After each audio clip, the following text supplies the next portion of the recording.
normally have our quarterly monetary policy committee and the financial stability committee. I'm happy to report to you or to summarize the outcomes of these two committee meetings. Let me start with the Financial Stability Committee that looks at the status of our financial sector as a regulator. So we note that the financial sector continues to be healthy in terms of the assets. The assets were increasing by 11.3 year on year in March, and that goes up to 2.4 trillion by the end of March. We also see microfinance institutions' assets increasing by 11% to 226 billion. The insurance sector and pension assets also increased by 9.2 and 13% in the same period. So the entire financial sector will see positive growth of their assets, and when you look at their capacity to withstand any shocks, that is measured by the capital buffer of the different financial institutions. We also see strong capital adequacy ratios both in banks and microfinance institutions, where banks we stand at 21.2 compared to 15% prudential requirement, and the microfinance institutions stand at 33.8% compared to the same requirement. On the liquidity side, we also see healthy liquidity levels at 42.6% for the banking industry and 91% for the microfinance institutions, and for both the prudential requirement is 20% for the banks and 30% for the microfinance institutions. So we see healthy performance there again. On the quality of the assets, that is measured normally using the non-performing loans, the committee notes an increase in the non-performing loans, both for the banks and for the microfinance institutions. Banks increasing from 6.2% in March last year to 8.1% in March this year, and on the microfinance institutions increasing from 8.5% to 11.7%. And the committee notes the main cause of these increased non-performing loans is mainly on the project appraisal by the banks, but also the project design and implementation by the borrowers, and the committee commits to engage seriously with the banks on these issues to ensure improved quality of the loans across the financial sector. The other point we note that is also positive is that the industry continues to be profitable. The bank's profit after tax for the first quarter was at 9.8 billion, and the microfinance institutions were at 937 million, where the insurance sector registered profit of 8.7 billion in the same quarter. So briefly, that's the summary of the outcomes of the financial sector Financial Stability Committee.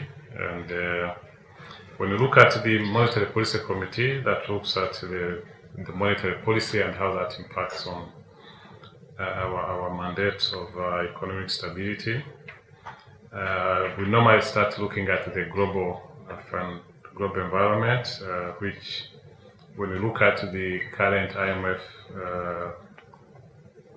the economic outlook, the economy is expected to grow, the global economy to grow at 3.5% this year compared to 3.1% last year. And this cascades down to different parts of the world, which you see.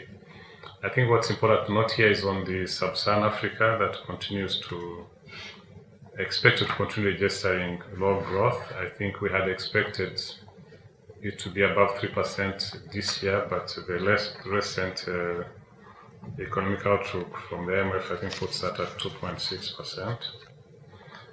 Global inflation remains subdued, put it like that, and so you see the numbers in the press release. And when you look at the ESC, we've seen inflationary pressures across the region, except for Rwanda and Tanzania, that we see decline as we move to the end of the first half of the year. You also see the detailed numbers as well. So moving to the Rwandan economy, as we know, last year we grew by 5.9%. When we look at the composite of economic activities that we track at the central bank, for the 5 months we see a positive growth of 8.6% in real terms, though that is below the performance of the economy in the same period last year, which was at 16.5%. On industry turnovers, on total turnovers, we see turnovers growing to 16.1% in the first 5 months of this year, compared to 9.7% performance of the same period last year. So we see positive performance here, though below the performance we saw in the same period last year. I think the positive stories we see here is on the trade deficit.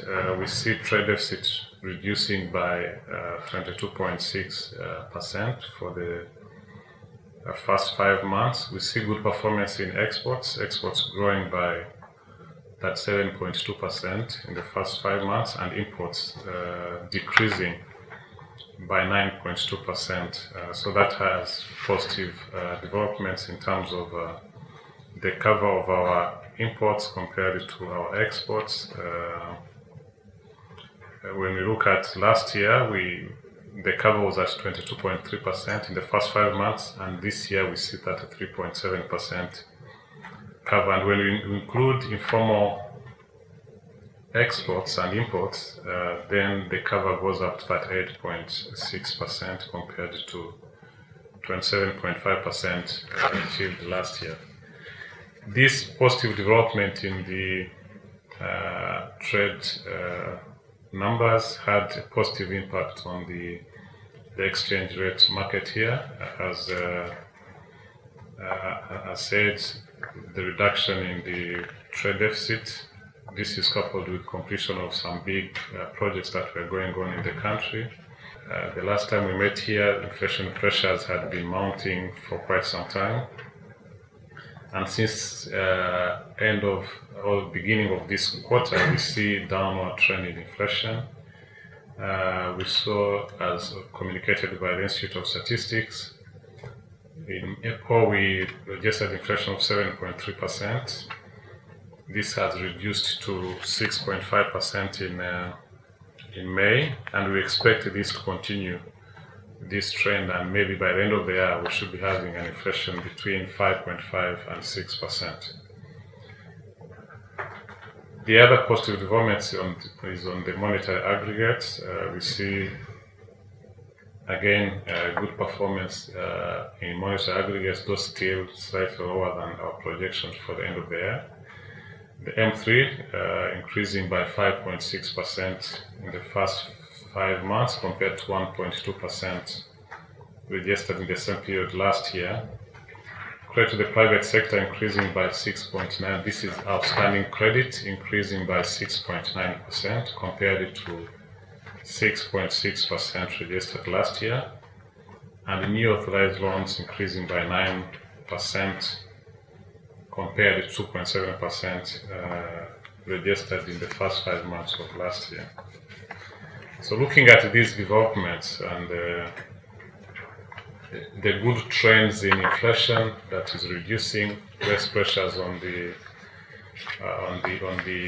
exchange rate, and the good developments or positive performance in the monetary aggregates, though still lower than our projection to the end of the year, the Monetary Policy Committee has decided to lower the key repo rate from 6.25 to 6% for the next quarter, to continue these positive developments we see in the monetary aggregates and be able to achieve our targets for the end of the year.